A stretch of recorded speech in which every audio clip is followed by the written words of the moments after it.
नमस्कार, जय हिंद, जय भारत। मैं अभिषेक और आप देख रहे हैं हमारा YouTube चैनल रुद्रायस एकेडमी।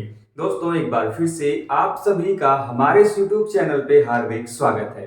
दोस्तों, आज के सेशन में हम आपसे बात करेंगे भारतीय न्यायपालिका के शीर्ष अंग अर्थात सुप्रीम कोर्ट के बारे में। दोस्तों, आपके प्रत्येक प्रतियोगी परीक्षाओं में यदि आपसे प्रश्न सुप्रीम कोर्ट से पूछे जाते हैं दोस्तों, तो आज के इस वीडियो देखने के पश्चात आपसे किसी भी एग्जाम में कोई भी प्रश्न छूटने नहीं पाएगा। तो दोस्तों, हम लोग डेली बेसिस पे क्लासेस लेते हैं दोस्तों, जिसमें हम आपकी general awareness, GK, GS, Hindi, इन सभी चीजें की क्लास दोस्तों हमारे इस चैनल के माध्यम से होती है। दोस्तों, यदि आप भी किसी एग्जाम की प्रिपरेशन करें दोस्तों, तो हमारे इस चैनल के माध्यम से जुड़कर अपने एग्जाम की प्रिपरेशन को एक नया आयाम दे सकते हैं। तो दोस्तों, इसके पहले कि हम आज की इस वीडियो की शुरुआत करें, आप सभी से निवेदन दोस्तों, यदि आप हमारे चैनल पर नए हो, चैनल सब्सक्राइब नहीं किया मेरे दोस्त, तो चैनल सब्सक्राइब करने के साथ ही बेल आइकन को प्रेस कर लें, जिससे कि आपके पास वीडियोस के लेटेस्ट नोटिफिकेशन सबसे पहले आप तक बनी रहे। दोस्तों, जैसा कि आप देख पा रहे होंगे, हम बात करेंगे आज सर्वोच्च न्यायालय की। दोस्तों, हमारा जो भारतीय सरकार है, भारत में दोस्तों जो सरकार का ढांचा है वो आप सभी जानते हैं। सरकार के 3 अंग बताए गए हैं। वो 3 अंग कौन कौन से हैं दोस्तों? तो वह व्यवस्थापिका, कार्यपालिका और न्यायपालिका में विभाजित है। अब दोस्तों, जो न्यायपालिका है, जो जुडिशियल हम लोगों का सिस्टम है दोस्तों, जो जुडिशरी हम लोगों के दोस्तों, वह भी कई चरणों में विभक्त है। जो कि यदि हम मुख्यतः उसको बांटे तो 2 भागों में बांट सकते हैं। एक बांट सकते हैं उच्चतर न्यायालय और दूसरा बांट सकते हैं अधीनस्थ न्यायालय, जिसको हम लोग हायर जुडिशरी और लोअर जुडिशरी के नाम से जानते हैं। अब यदि इनके काल क्रमों की बात करें, इनके क्रम की बात करें, वरीयता अनुक्रम की, तो सबसे शीर्ष स्थान पे आता है आपका सुप्रीम कोर्ट। सबसे शीर्ष स्थान पे आएगा आपका सर्वोच्च न्यायालय, सुप्रीम कोर्ट, या फिर इसको हम लोग उच्चतम न्यायालय के नाम से भी जानते हैं, जो कि पूरे देश में एक ही है, जो कि दिल्ली में स्थित है। वहीं पर उसके पश्चात आता है प्रत्येक राज्य में एक अपना उच्च न्यायालय होगा, जिसको हम लोग हाई कोर्ट बोलते हैं। कहीं कहीं पर 2 या 2 से अधिक राज्यों के लिए संयुक्त उच्च न्यायालय की भी व्यवस्था की गई है। जब हम लोग इसको हाई कोर्ट के बारे में पढ़ेंगे तो वहां पे फर्दर डिस्कस करेंगे। तीसरा, जिला स्तर पर होता है जिला या फिर सत्र न्यायालय।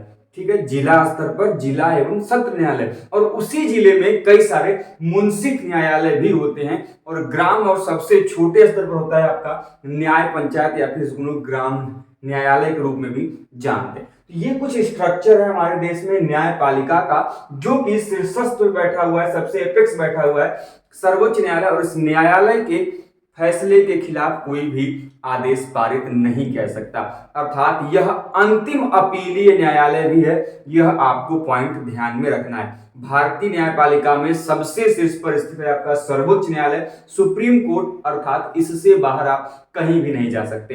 यदि मान लीजिए आपने केस की शुरुआत, किसी वाद की शुरुआत जिला, सामान्यतः जिला या फिर सत्र न्यायालय से शुरू होता है, या फिर मुंसिफ न्यायालय शुरू होता है, तो वह अंतिम रूप से वह किसके द्वारा निर्णय लिया जाएगा? वह सर्वोच्च न्यायालय के द्वारा निर्णय लिया जाएगा। और यह जो निर्णय होगा, यह अंतिम रूप से मान्य निर्णय होगा। इसके पश्चात इसकी सुनवाई अन्यत्र कहीं नहीं की जा सकती। इसीलिए सुप्रीम कोर्ट या फिर सर्वोच्च न्यायालय को हम सभी अंतिम अपीलीय न्यायालय के रूप में भी जानते हैं। तो ये तो हो गया ढांचे की बात, एक ये हो गया ओवरव्यू की बात। अब आते हैं कि जो भारतीय संदर्भ में जो सुप्रीम कोर्ट है, जो आपका सर्वोच्च न्यायालय है, इसका कॉन्सेप्ट आया कहां से? भारतीय जो सुप्रीम कोर्ट है, इसका प्रावधान संविधान में कहां पर दिया गया है? तो दोस्तों, यदि हम इसके प्रावधान की बात करें, इसके गठन की बात करें, तो आप देखेंगे जो सर्वोच्च न्यायालय है, इसका संवैधानिक ढांचा के अंतर्गत इसका जो गठन किया गया था, इसका गठन किया गया था 28 जनवरी 1950 को।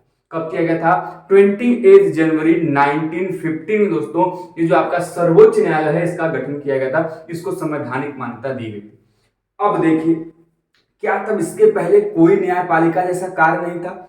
ब्रिटिश लीगल सिस्टम में जब आप देखेंगे, जब आप ब्रिटिश काल पढ़ेंगे, तो उसमें आपने एक्ट पढ़ा होगा, इसका नाम होगा भारतीय शासन अधिनियम 1935, इंडियन गवर्नमेंट एक्ट 1935 आपने पढ़ा होगा। अब उस भारतीय शासन अधिनियम 1935 के तहत एक संघीय न्यायालय की स्थापना की गई थी। कब किया गया था? 1937 में। दोस्तों भारतीय शासन अधिनियम 1935 के तहत 1 अक्टूबर 1937 में संघीय न्यायालय की स्थापना की गई थी और यही संघीय न्यायालय बाद में और वर्तमान में ये हमारे सुप्रीम कोर्ट का स्वरूप ले लेता है। तो इसी संघीय न्यायालय को बाद में चलकर आप देखेंगे कि 28 जनवरी 1950 को संवैधानिक मान्यता देते हुए इसे सुप्रीम कोर्ट का ढांचा दिया गया और वर्तमान में यही सुप्रीम कोर्ट अर्थात उच्चतम न्यायालय के रूप में कार्य करता है। ये तो था इसका हिस्टोरिकल बैकग्राउंड। इसके पहले भी आप देखेंगे 1773 से भी कार्य शुरू हुए हैं, जहां पर न्यायपालिका की स्थापना, न्यायालय की स्थापना हो रही है। वो अलग चीजें हैं, हम उसको कभी डिस्कस करेंगे तो वो अलग से डिस्कस करेंगे। फिलहाल ये जानिए कि भारत शासन अधिनियम 1935 के द्वारा जो 1 अक्टूबर 1937 को संघीय न्यायालय की स्थापना हुई थी, उसी के अंतर्गत ये जो न्यायालय है बाद में 28 जनवरी 1950 को चलकर हमारे सर्वोच्च न्यायालय के रूप में देखा जाने लगा। अब आते हैं कि हमारे जो सर्वोच्च न्यायालय है इसका वर्णन संविधान में कहां पर किया गया है।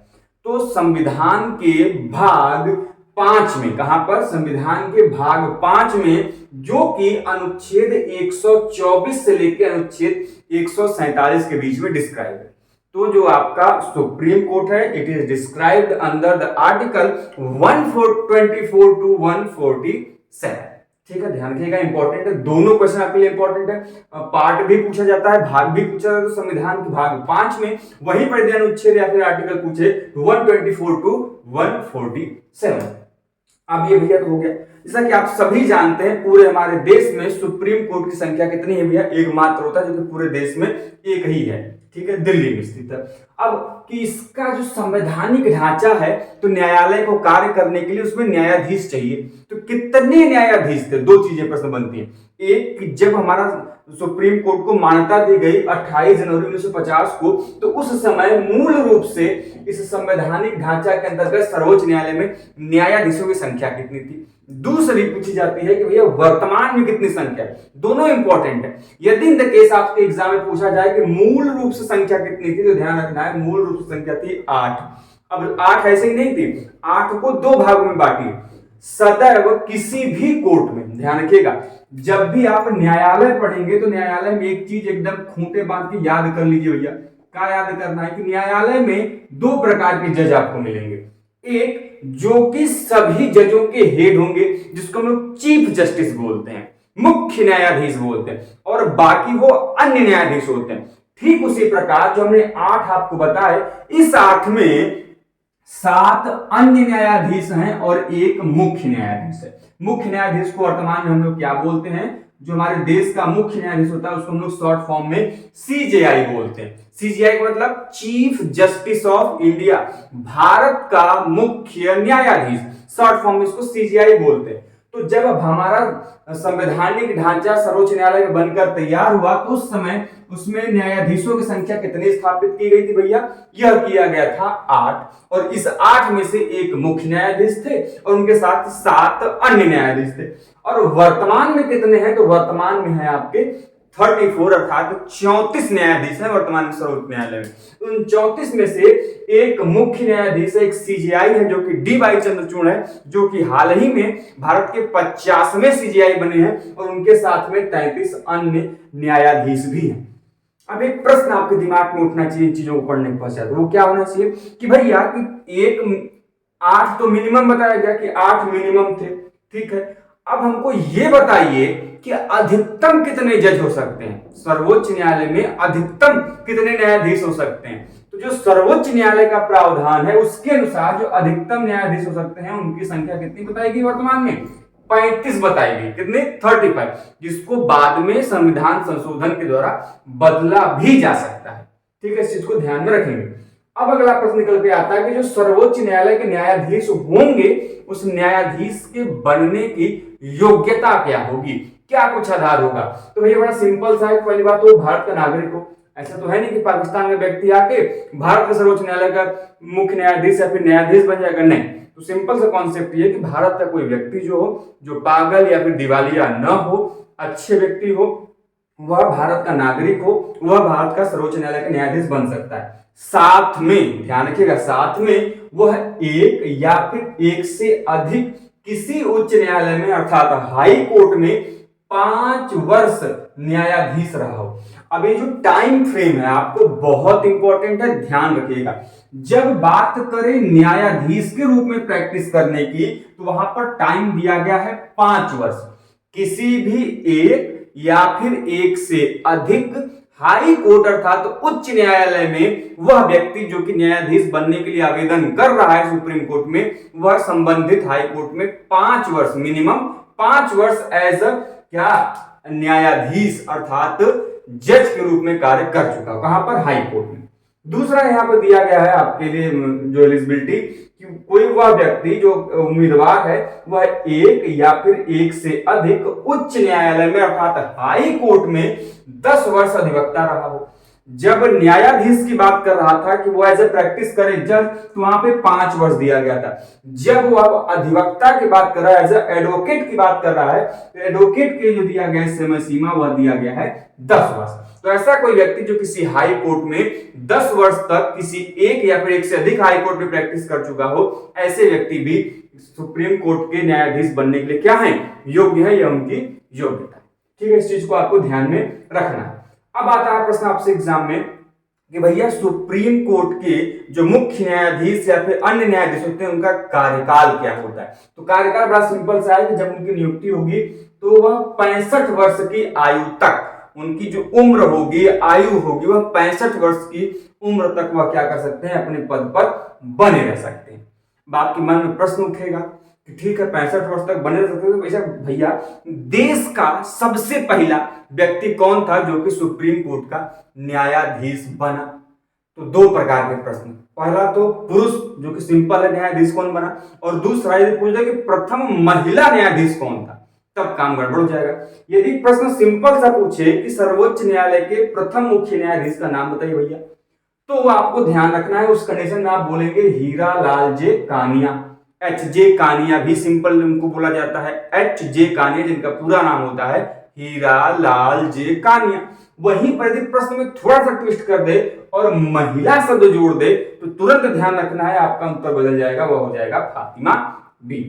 ठीक है, तो यह उत्तर जो है आपको जो पॉइंट है यह ध्यान में रखना है। हम लोग स्पेशली अलग से क्लास जब लेंगे सर्वोच्च न्यायालय का तो उसमें डिस्कस करेंगे। अभी तो फिलहाल ये क्या है, यह एक प्रकार का आपका ओवरव्यू है। अब देखिए, सुप्रीम कोर्ट को हमारे संविधान में बहुत सारी शक्तियां प्राप्त हैं, जिनका वर्णन हमको संविधान के जो संबंधित अनुच्छेद हैं, जो संबंधित रिलेटेड आर्टिकल्स हैं, उसमें हमको दिखाई देते हैं। ठीक है, तो हम अब संबंधित जितने भी आर्टिकल हैं हम उनकी चर्चा आपसे करेंगे। इसके पहले आपको एक चीज ध्यान रखना है कि हमारा देखिए हर एक संविधान के जो संवैधानिक अंग होते हैं या फिर संवैधानिक ढांचा होता है उसका अपना कुछ संबंधित मोटो होता है, कुछ उद्देश्य होता है, कुछ सिद्धांत होता है जिसपे वो कार्य करते हैं।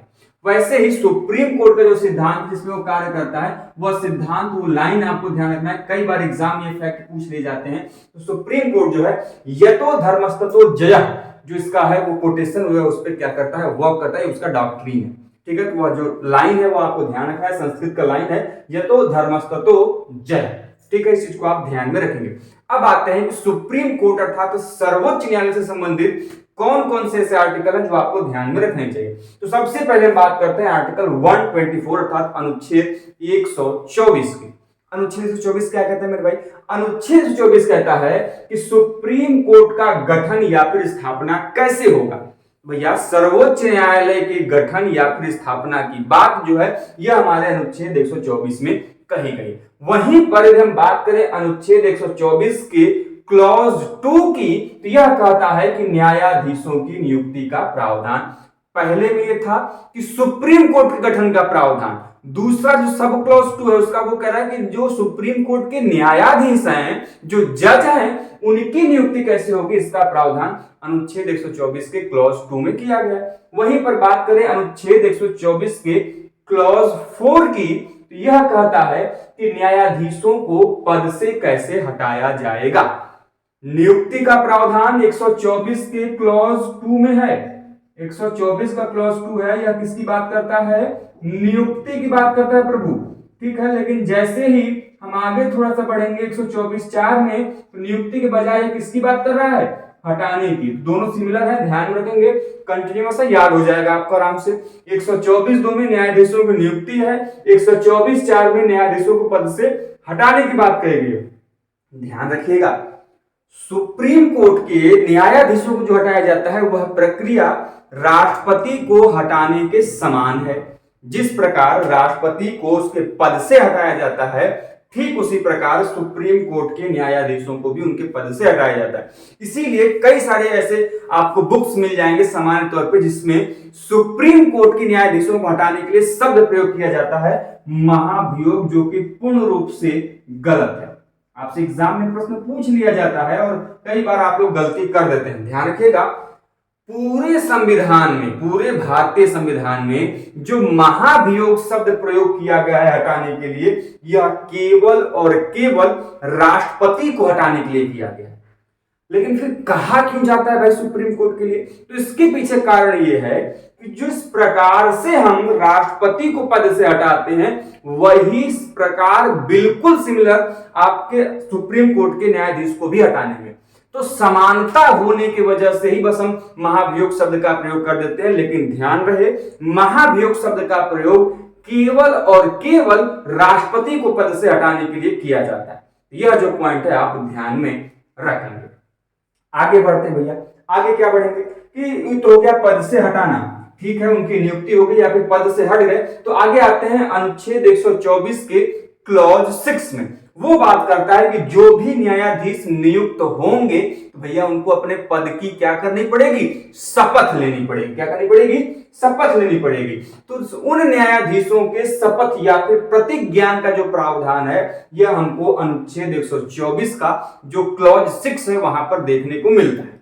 तो आपके खोपड़िया में, अपने ये जो मस्तिष्क है, इसमें एक प्रश्न उठना चाहिए। अब कौन सा प्रश्न बबुआ? तो प्रश्न ये उठना चाहिए कि सर ये जो न्यायाधीश हैं इनको शपथ कौन दिलाता है? तो इसका सही आंसर जाएगा जो न्यायाधीश हैं उनको शपथ दिलाने के कार्य हमारे देश के प्रथम नागरिक अर्थात कौन करते हैं?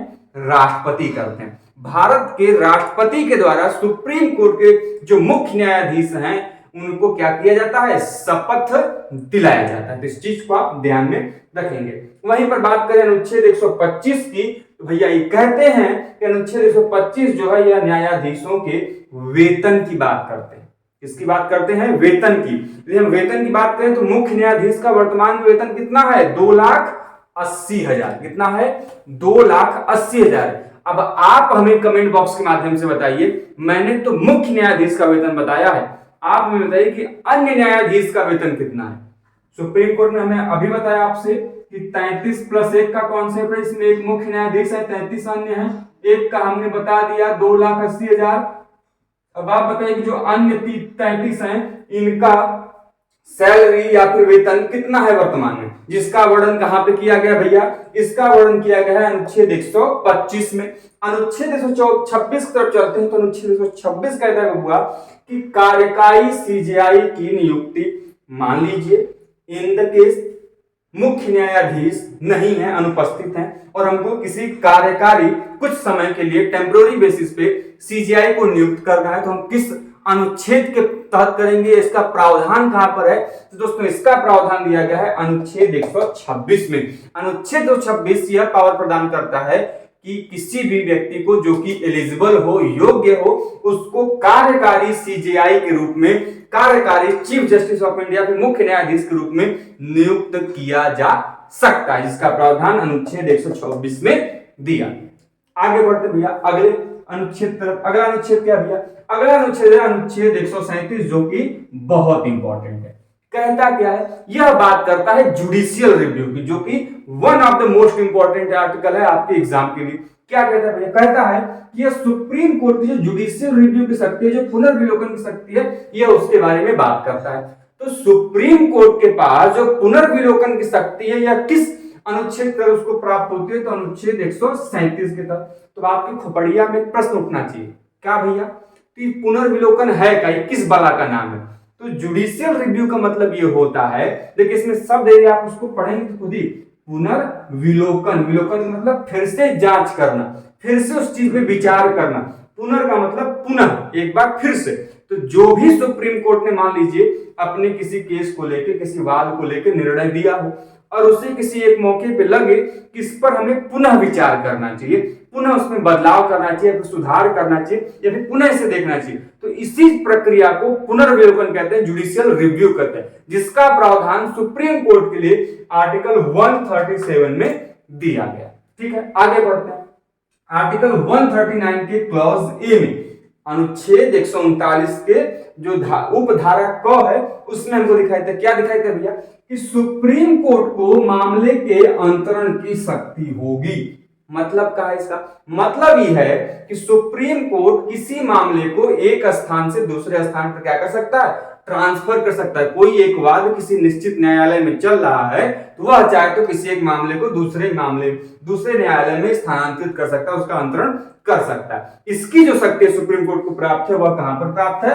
अनुच्छेद 139 के क में प्राप्त है। वहीं पर चलता है अनुच्छेद 140 में, तो यह सुप्रीम कोर्ट की जो आनुषंगिक शक्तियां हैं ये उनकी बात करता है। तो सुप्रीम कोर्ट की आनुषंगिक शक्तियों का प्रावधान अनुच्छेद 140 में। और सबसे मोस्ट इंपॉर्टेंट, बार बार पूछा जाने वाला भैया, कि सुप्रीम कोर्ट की सलाहकारी अधिकारिता। सुप्रीम कोर्ट सलाह दे सकता है, इसकी जो अधिकारिता है यह किस अनुच्छेद में है? यह अनुच्छेद 143 में। तो आपसे प्रश्न एक दिमाग में उठना चाहिए, आपका जो खोपड़िया ये रील्स देख देख के भर गया है, प्रश्न उठना चाहिए लाजमी सा। प्रश्न क्या भैया, कि जो सुप्रीम कोर्ट है आखिर किसको सलाह देगा? कौन इसे सलाह लेगा? क्या हम आप जाके सलाह लेंगे? नहीं, हम आप केस करके, वाद करके चीजों को निर्णय ले सकते हैं, लेकिन सलाह नहीं देगा आपको। सलाह कौन देगा भैया? इसका हकदार कौन है? राष्ट्रपति है। कौन है? राष्ट्रपति। राष्ट्रपति विधि से संबंधित मामलों में सलाह ले सकता है, किसमें? अनुच्छेद 143 में। ठीक भैया, बहुत बढ़िया। अब बात करते हैं अनुच्छेद 146 की। अनुच्छेद 146 क्या कहता है?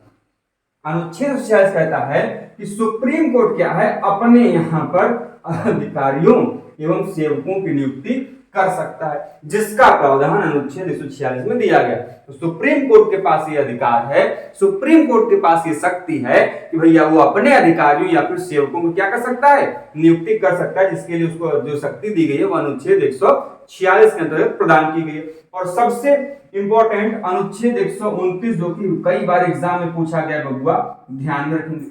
अनुच्छेद 129 क्या कहता है? तो अनुच्छेद 129 कहता है कि सुप्रीम कोर्ट जो होगा वह अभिलेखी न्यायालय का दर्जा प्रदान किया गया है। किसके अंतर्गत? 129 के अंतर्गत। तो अभिलेखी न्यायालय का मतलब क्या होता है? Court of record. मतलब क्या है अभिलेखी न्यायालय?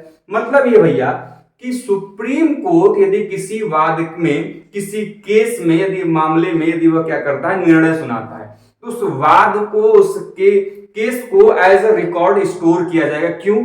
प्रेसिडेंट के रूप में, पूर्व निर्णय के रूप में। कारण क्या है? क्योंकि उसी निर्णय के आधार पे बाद में जो उसके अधीनस्थ न्यायालय हैं या फिर सुप्रीम कोर्ट है वह क्या करे?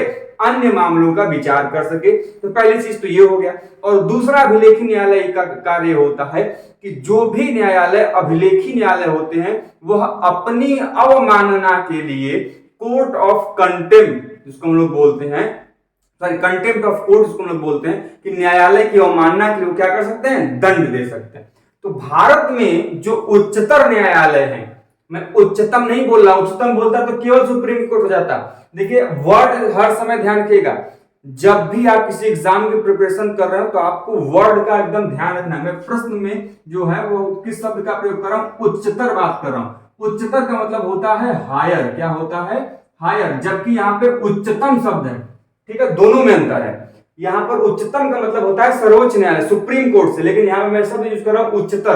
तो जब उच्चतर न्यायालय बोला जाएगा तो उसके अंतर्गत दो आते हैं, सुप्रीम कोर्ट और हाई कोर्ट दोनों। और भारत में अभिलेखी न्यायालय केवल दो हैं, उच्चतर न्यायालय अर्थात सुप्रीम कोर्ट और हाई कोर्ट जो है यह कोर्ट ऑफ रिकॉर्ड के रूप में जाने जाते हैं, अभिलेखीय न्यायालय के रूप में जाने जाते हैं, जिनमें की जो सुप्रीम कोर्ट है वह अनुच्छेद 129 के तहत उसे कोर्ट ऑफ रिकॉर्ड के रूप में दर्जा प्रदान किया गया है। अब सबसे इंपॉर्टेंट और सबसे लास्ट पॉइंट हम डिस्कस करेंगे आज अनुच्छेद 32 की, आर्टिकल 32। आर्टिकल 32 जो है यह सुप्रीम कोर्ट को एक पावर देता है।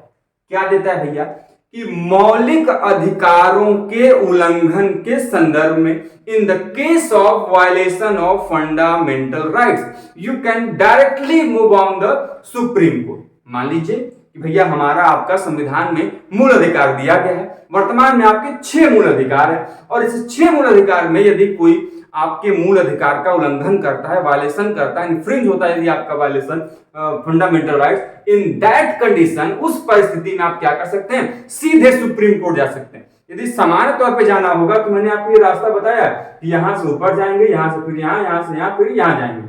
लेकिन यदि आपको डायरेक्ट जाना है तो इस आर्टिकल 32 के तहत मौलिक अधिकारों के उल्लंघन के केस में, फंडामेंटल राइट्स के वायलेशन केस में आप सीधे सुप्रीम कोर्ट जा सकते हैं। किस आर्टिकल के तहत? आर्टिकल 32 के तहत। और आर्टिकल 32 जो है, अनुच्छेद 32 जो है, सुप्रीम कोर्ट के शक्ति देती है कि मौलिक अधिकारों के उल्लंघन के संदर्भ में वह 5 प्रकार के रीट जो है वो जारी कर सकती है।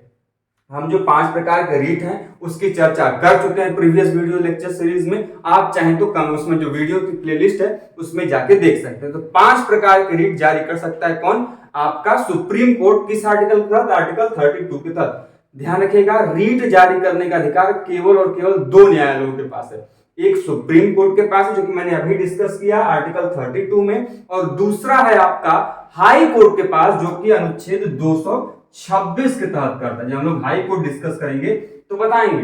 अंतर बस ये है कि जो सुप्रीम कोर्ट है जो रीट जारी करता है वह केवल और केवल फंडामेंटल राइट्स के वायलेशन के संदर्भ में ही करता है, जबकि जो हाई कोर्ट है यह फंडामेंटल राइट्स के साथ साथ अन्य कुछ मामलों में भी सुप्रीम कोर्ट के अलावा, जैसे कि वहां पर केवल फंडामेंटल राइट्स के संदर्भ में कर रहा था, तो यहाँ पर हाई कोर्ट जो है वह फंडामेंटल राइट अर्थात मौलिक अधिकारों के उल्लंघन के साथ साथ अन्य मामलों में भी वह क्या कर सकता है, इस रीट को जारी कर सकता है। इस प्रकार से दोस्तों हम लोगों ने ये जाना कि सुप्रीम कोर्ट की संबंधी जो चीजें हैं वो क्या हैं, किन अनुच्छेद में क्या कुछ शक्तियां सुप्रीम कोर्ट की दी गई हैं और क्या कुछ ढांचा है, हम लोगों ने उसकी चर्चा आपसे की।